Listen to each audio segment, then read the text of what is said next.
What is up, everybody? It is Alex from Heavy New York calling from Zoom again, and this time we are here with the Riven. It is great to be able to talk with you all. Thanks so much for being here. Thank you for having us. Thanks for having us. Anytime. It's so awesome to have you here. This new album, Peace and Conflict, is absolutely awesome.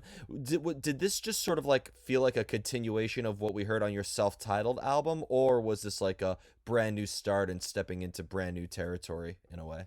Who wants to go first? I can talk a bit. I think it's a continuation basically of our previous stuff. I think we've been evolving for quite some time now with the band, and I think what we started with the previous two singles that we released, Windbreaker and Moving On, we're kind of moving into this bit more like Novobum kind of territory. So it's a natural progression in a sense. Mm-hmm.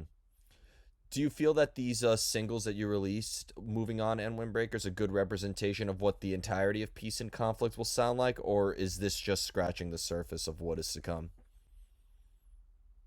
I think it's like I think the album has, I mean, obviously a double single, you have to like kind of give it all. It's just like 100% energy all the time. But for the album, I think we're working way more with the dynamics and bringing a few different elements in as well. And now for the singles that we've been releasing now for this album, we've definitely been going into more like the heavier and faster stuff, like the things we released for like On Time and On Top of Evil and that kind of stuff. Mm-hmm. Was there like maybe a preconceived vision of what Peace and Conflict was supposed to sound like, or was this a very experimental and improvisational process? No, I think we write songs all together, jamming, so we just came up with riffs and melodies and lyrics and stuff and kind of let it happen naturally. And this is just like a collection of all the thoughts we had, basically. Mm-hmm.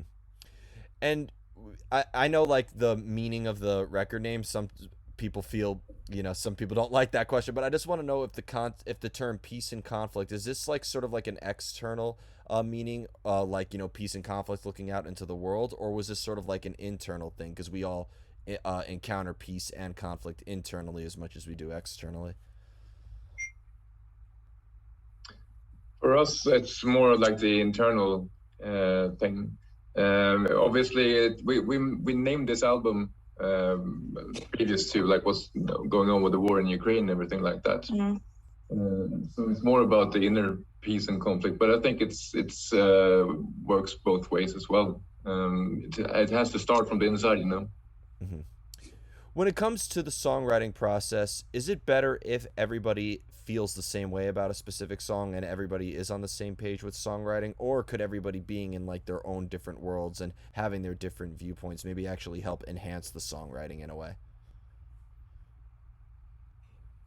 I would say it's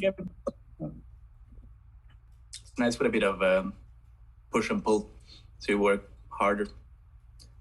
If you really believe in something, then you'll work harder for it. Unless everyone agrees, then I think you might become too comfortable. And when it comes to this sort of music that you incorporate, why do you feel that this sort of style that you create best supports the meaning of peace and conflict? I think the meaning of peace and conflict, it's I mean, one of the songs we've also named Peace and Conflict's the latest single we released, title track. Those lyrics are kind of like about peace and conflict as well, but I think lyrically it would be peace and conflict, and just in general, like in a band, you go through peace and conflict all the time. You're at peace, everybody feels the same, or you're like having a go at each other, Mm-hmm. Yeah. It's also the songwriting sessions are just, Obviously, this would determine the lyrics as well, but is it fair to say that lyrics can maybe help influence the sound of the music as well, like a lyrical idea? Can that help maybe guide your hand with how riffs are recorded or ideas are cultivated musically? What do you think of now? The right one to ask. I'm not very a lyrics person. To me, the melody is definitely, but the lyrics, we also usually just write the lyrics kind of at the end, or Tota writes the lyrics kind of more towards the end of the song. So I don't think in our case, influence the songwriting of the music parts a lot. And when it comes to the songwriting, is it better if everybody do you all prefer to write music when you're in the company of each other, or is it better if you're more alone in isolation, because isolation is such a great fuel for creativity?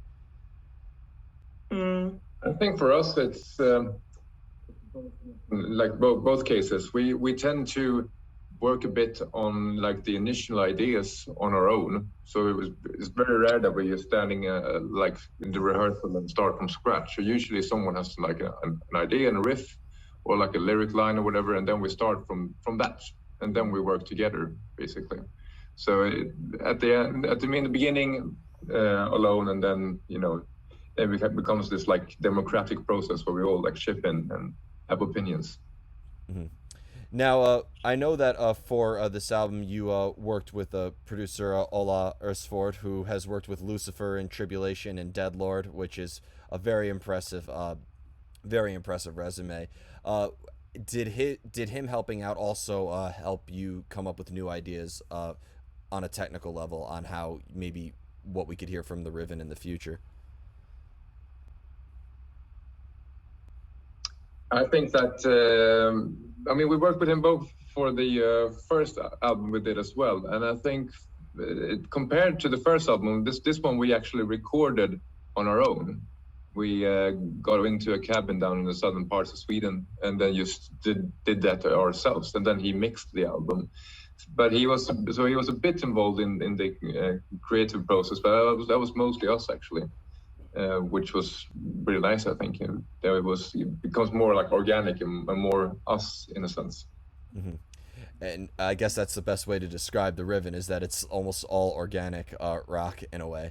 And I know I'm probably asking this way too far in advance, but I would say that there's such an evolution from your self-titled to Peace and Conflict. I'd imagine that there's a lot of doors from what we could hear in the Riven in the future, right? There's a lot of doors open in the future for the Riven.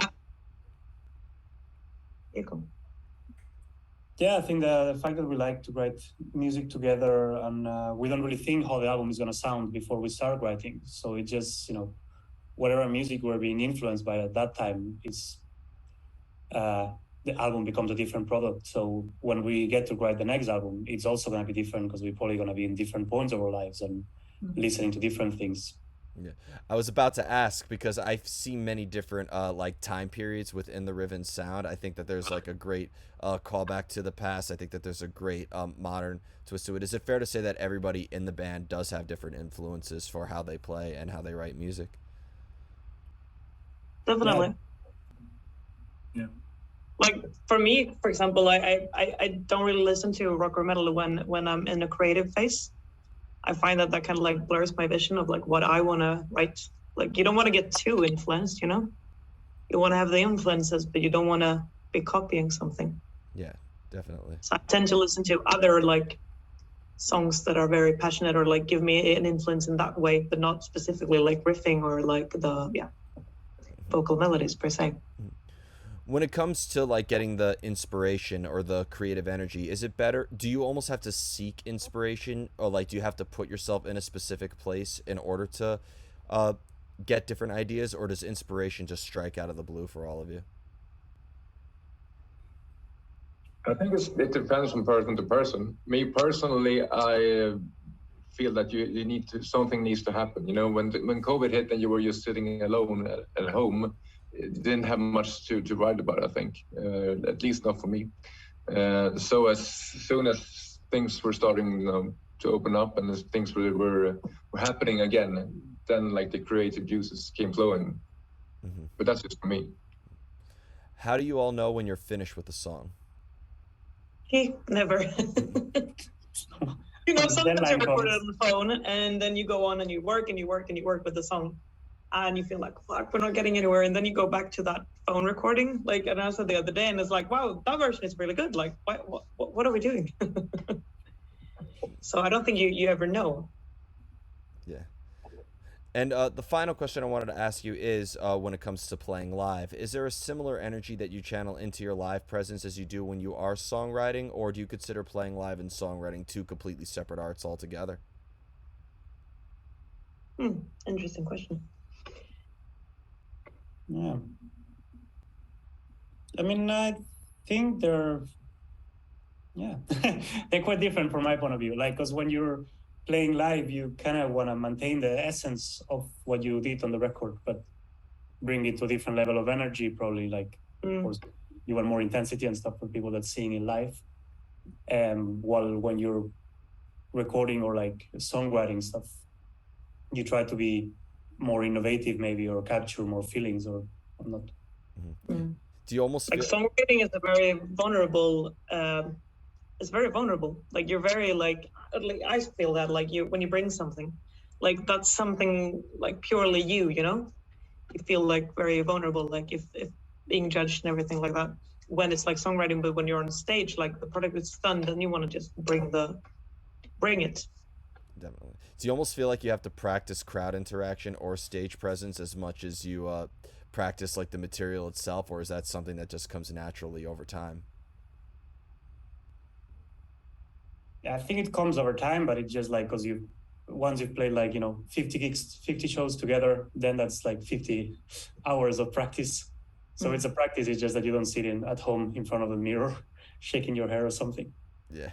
But if you see our videos from like the first shows we did when we were living back in London, then we look very different on stage than we will look these days. We move very different and stuff. So there's definitely been some practice there, even if it's not practice. Definitely. So before we go, I want to thank all of you so much for your time today. Just with the release of Peace and Conflict, is there just anything else that you would like to promote for what we could be seeing from the Riven in the future? I like really want to like thank you for having us on and thank you for bringing our music and our band over the Atlantic Ocean, over to your continent. Yeah. Really thank you. It means a lot. And like we're trying to be better as well on social media and stuff and show you guys like who we are and what we're up to. So if you're interested in us, like follow us and we'll hopefully have some interesting material there for you as well. Yeah. Please bring the Riven to the US one day. We would love to have you all here. Yes. Yeah. Very nice. Thank you so much, everybody. We are here with the Riven Peace and Conflict. Be sure to check that out. This is Alex from Heavy New York, and we will see you next time.